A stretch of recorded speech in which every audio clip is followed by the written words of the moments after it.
Thank you, Smriti. Yes, indeed, we want to try and make sense of what has been happening here in Mombasa County this past weekend. And joining me now is a lecturer in security studies at the Kenyatta University here in Mombasa, Abdi Daib. I'm sure you have seen those clips making rounds on social media, pitting a group of youth from Majengo area as well as Kibokoni area, that is Old Town. What is your take? Well, it is a very worrying situation. The youth, the criminal gangs in Mombasa are taking over. And if urgent measures are not taken, then it can go out of hand.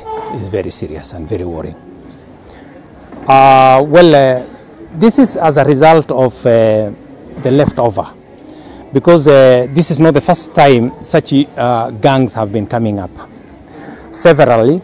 There are one time that they were contained by the police, but later on, because of the influence of the politics and politicians in the region, these gangs came up again.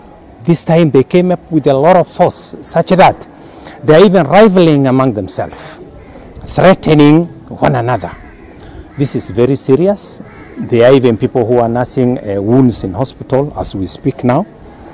It's a very worrying situation, and this could only be contained if maybe we could now involve the youth themselves. We can give them, we can commit them in a way, if I can speak so. A lot of reason why these youths, the crimes, the juvenile crimes erupts time and again is basically due to influence of drug first. Second is lack of employment. The youth are not, committed. They are not absorbed in any way. They are not, involved in any activities, the commercial activities. As such, idle mind is a devil workshop. So for that matter, it's easy now for them now to look an easy way of getting cash, of getting money. Now they are attacking women who are out from the weddings, taking away their wares, the golds, chains and the likes, money, and this is very worrying. My brother, if the government could not step in with a lot of force, then this could go out of hand. The fortunate thing is that these are people who are known by names individually. So if there's a seriousness from the government and the county government of Mombasa, then this can be contained very, very fast. And Abdi, the other issue is because the worrying thing is that apart from even attacking each other, there have been very few reported cases, but we have seen the boldness in recording videos, WhatsApp messages, sending to each other on social media, including Facebook, just trying the supremacy battles. Even before going to the ground and clashing against each other. What does this mean at this age? They are not afraid.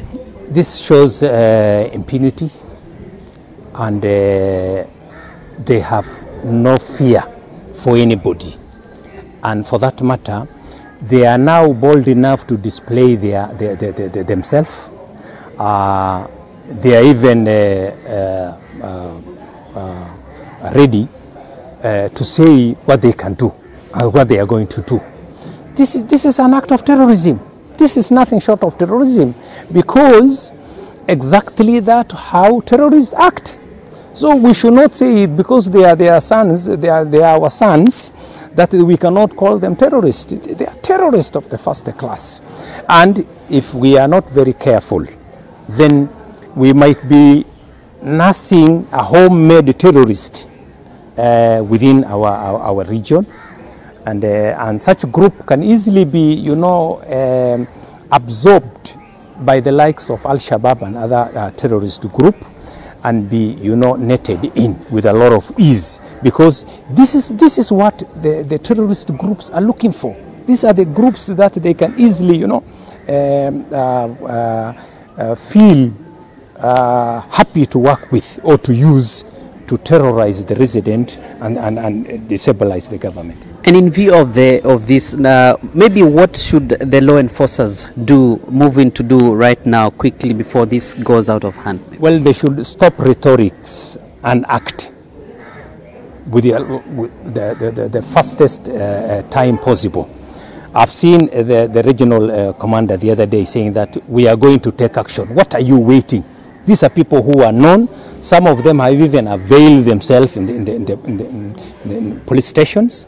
What are you waiting? This is very serious. If action is taken at this stage, then this is going to deter more of this to come up. But if such a group could even present themselves to the law enforcers and nothing was done, then it's common sense. They will see that this is now they are at liberty to do what they want to do. Some of them yesterday, about 5 of them, surrendered to the police. What do you take of this action? And they actually apologized to the public and said that this was just back and forth and they were going to stop. There's no apology, my brother. There's an individual who is nursing the wound that are inflicted by this group in hospital today. So if these people could present themselves to the police and police just let them go, then it is very serious. These people are supposed to have been booked in, investigation carried out, and you know, necessary action taken. But if, because they have presented themselves, they could be, you know, just let go that way, my brother, it is very serious. And I'm sure there are hands of politicians that are, you know, funding this group. And police should go deeper, should go further, and find out who are financing this group. Let's now talk about the other move that police did yesterday. They said that street night weddings will not be allowed. And if any wedding is to be conducted, it should be conducted in an enclosed environment at a social hall, and they should not be done past 11 p.m. What is your take on this move? Yes, I really support the idea because, my brother, prevention is better than cure. It is not advisable for police just to say that the security and then nasty things happen and then later we start crying. The best is as the police do the investigation and curtails this action, then let the street wedding be restricted to a certain period of time during the daylight. After midnight, it should not be allowed because this is when criminals take opportunity to do what they do best. Let's talk about this morning. We had the Muslims for Human Rights organization, that is Muhuri, sending a statement and opposing that particular move, saying that there was no public participation and that this should even be extended to bars and clubs, and that this could mean the police have failed to contain the situation. That is why they are moving to night weddings. What is your take? My brother, security supersedes anything. The issue of them saying that we have not been involved comes later. Police have to take the necessary action to prevent and to save life. So let them come in on board and work with the security agent and see how best we can contain this issue. If they say that we have not been involved and tomorrow somebody is killed as a result of this, they will be the first people to start condemning the police and the government. So let them be sincere. Yes, they are doing a very good job, but at the same time, they should not be pulling toward themselves always. Let them see the other side of the coin. Security is not an issue that, you know, at time needs, it is dynamic. It changes so fast, such that the government action, or those who are charged with the security, can take a drastic action that might not please everybody. But this is how it is. So they have to contain with it, and the involvement of the public is very important, but at a certain stage.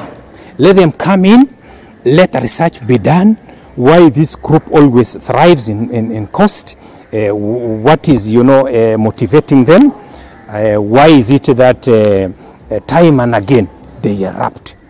So it is very important for Muhuri and other civil society to work with the necessary security agents and support them in eradicating this, because they will not be spared. If this thing goes out of hand, Muhuri and the other human rights body will not be spared, my brother. All their families will not be spared. Let's talk about moving forward now. We have sort of understood what has been happening. We understand that police and other government agencies are now moving in to sort of create some harmony between the two groups. That is the one from Majengo and the one from Kibokoni area, sort of bring reconciliation and peace. But moving forward, what needs to be done to ensure that the society lives harmoniously, there is no disruptions of this nature? Well, we must find a lasting solution. This is a knee-jerk reaction to this problem. But an everlasting solution is to commit these youth, give them employment, commit them somewhere.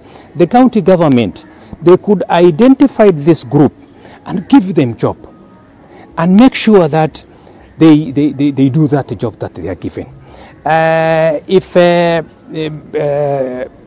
are left just idle, just the way they are, then we are in for a road shock. We are in for a big problem.